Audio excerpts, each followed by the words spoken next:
আসসালামু আলাইকুম।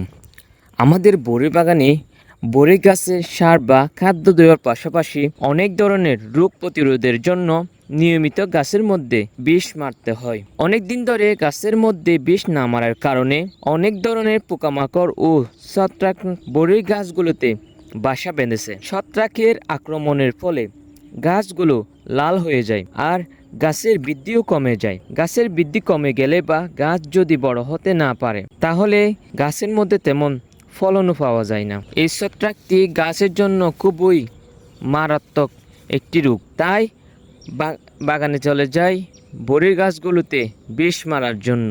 প্রথমে গাছের রোগ প্রতিরোধের জন্য ওষুধ দিয়ে দিই এবং পানি দিয়ে টাঙ্কিটি ভরে দিই। তারপর আস্তে আস্তে বড়ি গাছগুলির মধ্যে স্প্রে করতে থাকি।